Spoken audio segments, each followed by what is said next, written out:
You're listening to Civic Media. You can tune into any of our live shows on any radio station across the state with the Civic Media app. Find us in your phone's app store and listen anytime, anywhere. This is your WBZH Daily News Roundup for the Buzz of the North, 9:10 a.m. in Hayward.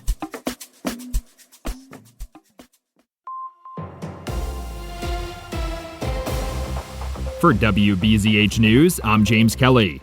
The American Birkebeiner Ski Foundation announced the official opening of the Trek trails in the Cable area for the season over the weekend. The trail system was opened last year in partnership with the One Track Mind Foundation and Trek Foundation, adding over 17 miles of bike riding trails for both beginners and advanced riders. The trails include cross-country loops, downhill tracks, a skills park, and a jump zone. Residents interested in taking advantage of the trails can find maps and updates on trail conditions on the American Birkebeiner website.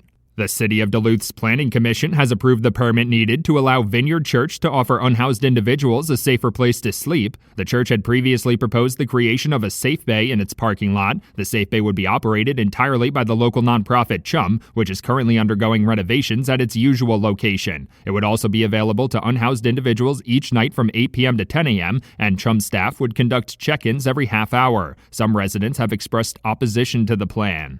The American Red Cross Northwest Wisconsin chapter is looking for more volunteers for their disaster action team. Red Cross officials say members of their disaster action team are some of the first people on the scene of a disaster providing critical support to affected residents. Volunteers will be trained to respond to emergencies and support families in crisis following things like fires, flooding, or storms. Any Northwest Wisconsin residents interested in becoming a volunteer can find more information and sign up on the Red Cross website. The Wisconsin Department of Natural Resources is sharing air quality resources with residents in honor of Clean Air Month. The agency's air management program shares air permit documents and application information, public hearing dates, and other resources with residents through the Air Permit Public Involvement webpage. The DNR's website also contains an interactive map tool where residents can explore air quality data from across the state over the last 20 years. DNR officials are asking residents to become more air aware this May. The Wisconsin State Assembly has passed a bipartisan bill that would give pharmacists the ability to prescribe certain birth control measures under specific conditions. If passed into law, pharmacists would be able to give patients 18 and older seeking birth control a self-assessment questionnaire and a blood pressure screening. If no red flags arise in the questionnaire or blood pressure screening, the pharmacist would be able to directly prescribe birth control pills and contraceptive patches. The bill passed in the State Assembly 87-10. The Wisconsin Department of Health Services is sharing details on a new initiative aimed at improving mental health services for residents across the state. The Governor's Interagency Council on Mental Health is in the process of creating a statewide action plan for mental health improvements. DHS officials are looking for public input on current programs and the development of new programs aimed at addressing the root causes of the mental health crisis. Residents can provide feedback through a survey on the DHS website until June 30th.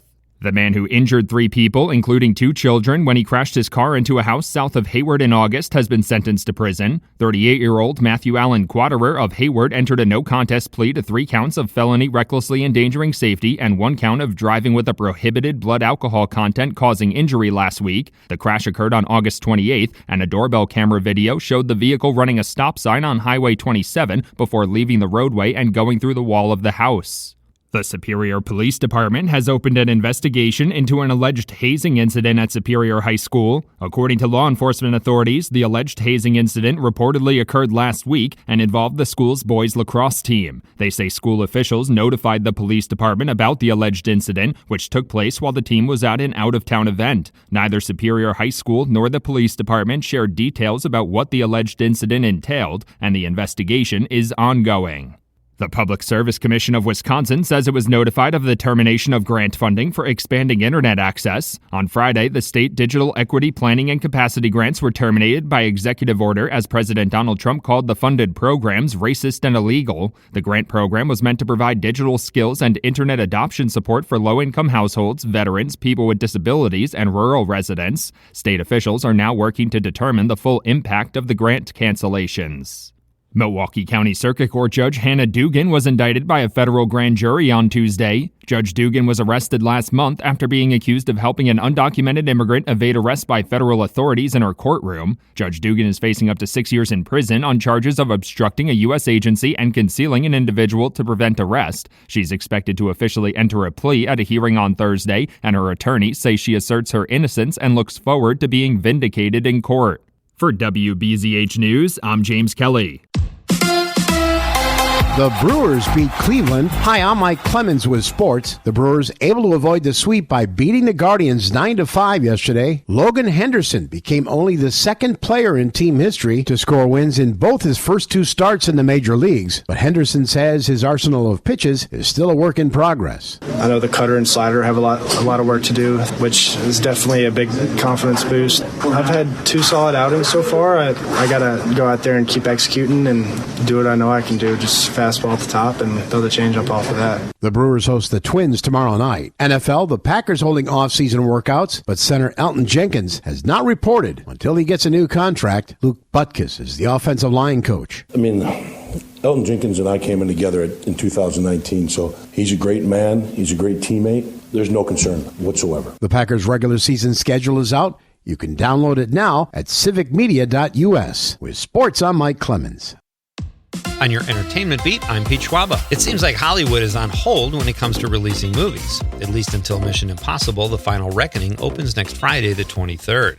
In the meantime, there is no shortage of horror films in theaters, and a new one opens this weekend. Final Destination: Bloodlines is the sixth and supposedly final installment of the Final Destination franchise and is batting a 93% on Rotten Tomatoes. Mystery thriller Hurry Up Tomorrow tells the story of a musician who has insomnia and begins to question his life. There are no reviews, so tread cautiously, but the film has a solid cast with Jenna Ortega, Barry Keoghan, and The Weeknd. Another mystery thriller that also hasn't been reviewed yet, called The Ruse, opens wide this weekend. An in-home caregiver fears for her life while watching over an elderly patient in a seaside house. Just a reminder that Sinners and Thunderbolts are still playing in theaters and have also reviewed very well. Let's go to the movies. Tom Cruise is used to saving the day in the movies, and it spilled over into real life. Simon Pegg says the Mission Impossible franchise saved him from alcoholism and depression. Yes, he was thrilled about getting the role, but says the production was unbelievably supportive and made sure he had a sober companion on the set of Ghost Protocol in 2011. Pegg also recalls Tom Cruise saying, "You're going to get in shape for this film. You're an agent now." Halle Berry was forced into a wardrobe change before she hit the red carpet at the Cannes Film Festival. The festival has a new no-nudity policy, which only took them about 75 years to enact. Berry is in France as part of the festival's jury this year. She didn't seem to mind at all being told to find a different dress and believes the new nudity policy is probably a good one. And it probably is, especially because most people don't look like Halle Berry. Various sources say the policy was enacted to avoid a situation like Kanye West's wife appearing fully nude on the red carpet. Well, it didn't set the world on fire, but for those who enjoyed it, Captain America: Brave New World will be available to stream on Disney+. The film stars Anthony Mackie, who also appeared in The Falcon and Winter Soldier. In the film, Captain America meets with the President, played by Harrison Ford, and is asked to foil an evil global plot to save the world. Tough gig. It drops exclusively on Disney+ May 28th. A Greek couple is getting divorced thanks to AI and a cup of coffee. A woman has filed for divorce after reading the ChatGPT signs she believes told her husband was cheating. After making coffee for her and her husband, she took photos and asked ChatGPT to interpret the coffee grounds. The chatbot not only told her there were signs of infidelity, but also that her husband was fantasizing about a woman whose name starts with an E. The husband told the Greek City Times that this has happened before when his wife was following an astrologer's advice. And some people think AI is a bad thing. For more showbiz fun, tune into Nightlight with me, Pete Schwaba, weeknights from 6 to 8 p.m. on the Civic Media Radio Network. A little sunshine this morning, becoming cloudy with a chance of thunderstorms this afternoon, and a couple of those storms could be severe. Be weather aware here later today. Strong storms possible, are high in the upper 70s to low 80s today. After that, tomorrow, rainy, cold, and windy with a high near 60. I'm meteorologist Sean Cable. Currently, it's 69. That's your WBZH Daily News Roundup from Civic Media.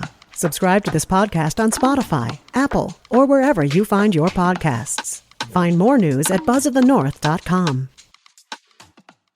The national news cycle never stops, but it can be hard to find news about your local community. Civic Media is dedicated to providing quality local and state news coverage across Wisconsin. With the Civic Media app, you can get notifications about local stories that matter to you and your community. Find the free Civic Media app in your phone's app store and choose notifications from the menu to tell us what kind of news you want to hear about.